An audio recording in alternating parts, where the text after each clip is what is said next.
जय श्री कृष्ण। मैं हूं पंडित सुनील भारद्वाज। बात कर रहे हैं दक्षिण दिशा की। दक्षिण दिशा में वास्तु पद मंडल अगर हम देखते हैं तो उसमें हमारे घर का मुख्य द्वार किस जगह हो। अगर ये स्थान हमारे लिए उपयुक्त है तो समझ लीजिए हमारा जीवन सफल हो जाता है। आज के वीडियो में हम यही समझाने का प्रयास करते हैं कि कौन सी दिशा में अपना द्वार आसानी से आप निकाल सकते हैं।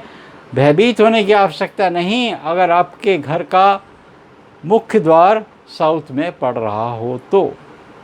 साउथ में 9 पद कहे गए हैं। उन 9 पदों में वो कौन सा पद है जहां पर आप अपने घर का द्वार निकाल लें तो आपका जीवन हो सफल। सबसे पहले हम ये समझ लेते हैं कि दक्षिण की दिशा के 9 भाग अगर हम कर लेते हैं, इन 9 भागों में पहला भाग अगर हम मानते हैं वायु का भाग होता है। वायु का भाग ये शुक्र का स्थान भी कहा गया है।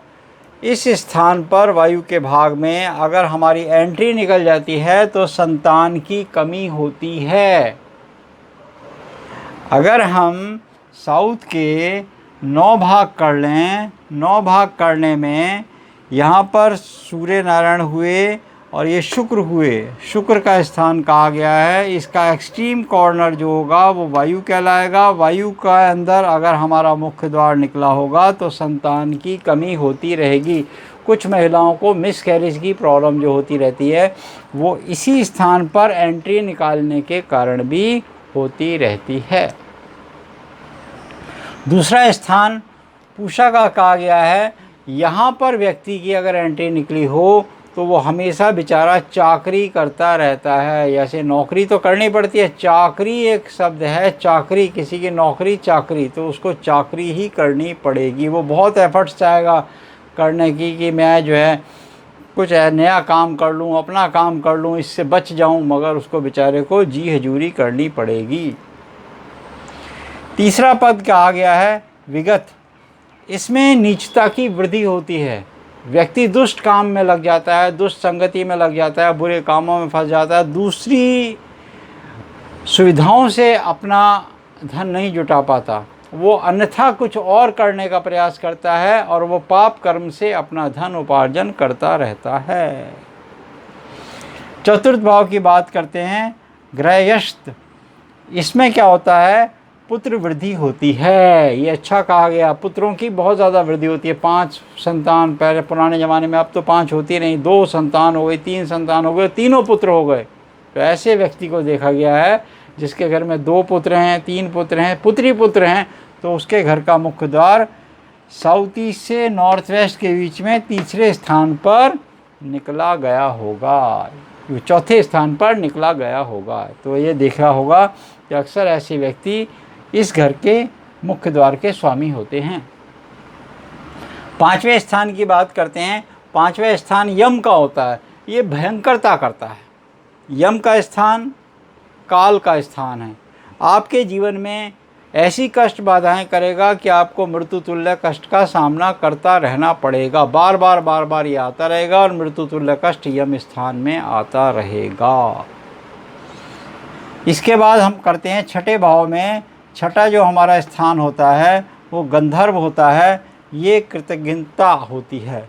इसमें क्या होती है, जो व्यक्ति एक तरह से अच्छा काम करते करते बुरे लोगों की संगत में आकर फंस जाता है, वो लाख कोशिश करने के बावजूद भी उससे बाहर नहीं निकल पाता।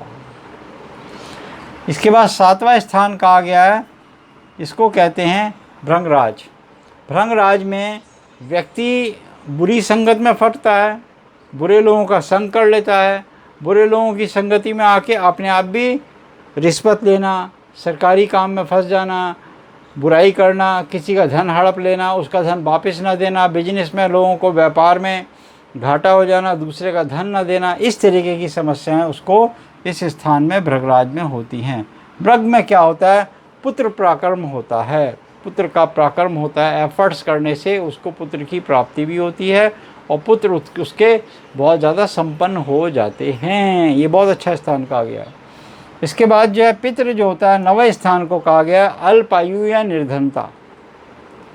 अल्पायु यानी कि व्यक्ति का जन्म तो हुआ, ऐसा व्यक्ति अल्पायु कम उम्र में देखा गया, पूरी उम्र नहीं भोग पाता, वो पूरी उम्र का स्वामी नहीं बन पाता। यानी कि उसकी उम्र जो है 50 साल, 40 साल, 30 साल, 32 साल, कुछ ना कुछ रोग के और दोष के कारण उसकी उम्र की कमी आ जाती है। तो ऐसा व्यक्ति भी दुखी जीवन व्यतीत करता है, यानी कि बाद में परिवार को दुख के संकट के बादलों में छोड़ जाता है। तो ये आज हमने आपको समझाने का प्रयास किया कि अगर आपका द्वार इन स्थानों पर निकल रहा है तो किस प्रकार की रोगों की या किस प्रकार की संकटों की संभावना हो सकती है। अगले वीडियो में हम आपको बताएंगे कि पूर्व, पश्चिम, उत्तर, दक्षिण इन सभी दिशाओं में अगर आपके पास मुख्य द्वार हैं निकले हुए और वो उपयुक्त स्थान पर नहीं हैं तो उसका क्या उपाय किया जाए। अभी तक अगर आपने चैनल को सब्सक्राइब नहीं किया तो इसको सब्सक्राइब अवश्य कर लीजिए, क्योंकि नए वीडियो की नोटिफिकेशन आपके पास तभी आएगी जब ये YouTube चैनल आप सब्सक्राइब करेंगे। आज के लिए इतना ही, अगले वीडियो में आपसे बहुत जल्दी मुलाकात करेंगे। जय श्री कृष्ण।